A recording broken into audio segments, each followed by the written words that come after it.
तथा च अल्पज्ञानां पंडितानां मानवधर्षणकारिणः सभाचतुरः सज्जनमहाशयाः उपस्थिताः सन्ति। तान् प्रति अहं किञ्चित् वक्तुं न शक्नोमि, किन्तु भवद्दर्शनात् उत्पन्न आनन्दात् किञ्चित् ब्रवीमि। बंधुओं, जब पंडित जी से कथा श्रवण करने की बात आई, बस 1 मिनट इसमें हम लेंगे। सही बात ये थी, हमारे बीच में बैठे तमाम सारे लोग जानते हैं कि मैं कथा श्रवण के लिए आचार वर्ण भी कर चुका था। हमारे बीच में पंडित जी बैठे हैं, सुराम तहसील के सर्वोत्कृष्ट कथावाचक। बाद में पंडित जी के भी शुभचिंतक, हमारे शुभचिंतकों ने कहा कि आप लोगों की कथा तो हम सुनते रहते हैं, कोई बाहर के विद्वान बुलाया जाए। हम लोग सुनते थे कथा, बाहर के विद्वान तमाम लोगों को हम लोगों ने देखा कि उसमें टाइम पास, कथा बहुत कम, गीत संगीत इसी में समय व्यतीत। और दूसरी बात, इतना तो हम लोग जानते ही हैं कि कौन क्या कहाँ बोल रहा है, कौन भागवत से बोल रहा है और कौन अपनी भागवत बांट रहा है। बड़ी से जब परिचय हुआ यूट्यूब पर, तो मैंने कहा विद्वान को अच्छे हैं, बढ़िया हैं, लेकिन अच्छा ये भी बात थी, तमाम सारे लोगों ने हमसे कहा पराशर जी को बुलाया जाए। वो पंडित जो आए थे अभी चांटी में बांच रहे थे, शुक्ला जी को उनसे कथा सुनने के लिए मैंने ही परामर्श दिया था। फिर अब आपको अपनी बात बता रहे हैं, इतना पैसा भी मेरे पास नहीं था कि हर विद्वान की कथा मैं सुन पाऊं। और दूसरी बात, हम गृहस्थ विद्वान से कथा श्रवण करने की इच्छा थी, घर गृहस्थ वाले हो, जहां जो संत हमारे क्षेत्र में आए, कथा सुनने वाले भी अपनी बात उनसे नहीं कर पा रहे थे कि कहीं गुस्सा न जाए, क्रोध में न हो जाए, कहीं ऐसा न हो कि अपना झोली झंडा लेकर भाग जाए बिना कथा वांचे।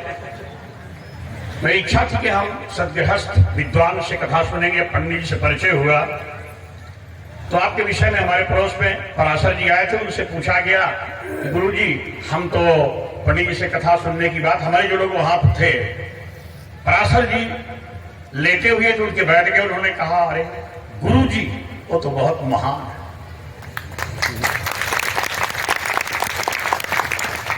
उनसे एक प्रश्न और किया गया कि मैं डर रहा हूं कहीं बहुत क्रोधी तो नहीं है महाराज, नहीं यहां आने पर परशुरामी शुरू हो जाए।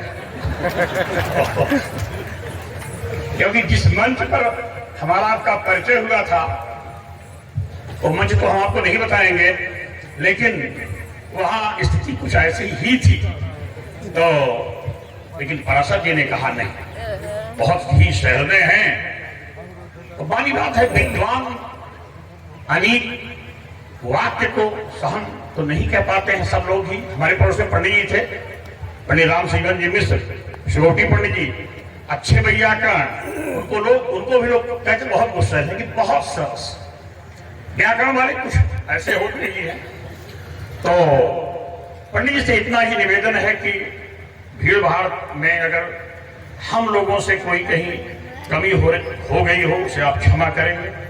पुत्रवत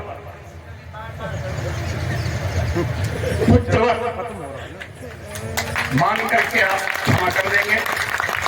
हमारे आचार्यगण, आज तो मैं बहुत गदगद हूं। हमारे बीच में पंडित शिवशंकर जी त्रिपाठी और सुराम तहसील के अक्षय कथा वाचक, आप लोग भी नाम जानते होंगे, श्री देवव्रत जी सामने बैठे हैं पंडित जी, जिनकी कथाएं बहुत दूर दूर तक चलती हैं। इनसे बहुत आग्रह किया गया कि आप मंच में बैठिए, लेकिन मैंने आपका वाक्य सुना है यूट्यूब पर, क्या सरस्वती इतनी भी विनम्र होती हैं? क्या कहीं कहीं आप बोले हैं, उसका प्रत्यक्ष प्रमाण है। बड़े अच्छे विद्वान हैं। आए हुए सभी विद्वानों को भूयो भूयो नमाम में हम, और जो हमारी कथा श्रोता हैं, सबसे बड़ा ऋणी तो मैं इनका हूं। हम देख रहे हैं कि लगभग 400-500 लोग खड़े हैं, इनको बैठने के लिए मैं आसन नहीं दे पाया, इसके लिए मैं क्षमा चाहूंगा। ऐसे भी लोग रहे हों जिनको प्रसाद नहीं मिला हो, उन सभी भगवत भक्तों से मैं क्षमा चाहता हूं, आपका आशीर्वाद चाहता हूं, और यही आशीर्वाद दें कि बारंबार ऐसे अवसर करने के लिए मन में उत्साह हो और भगवान की कृपा बनती रहे।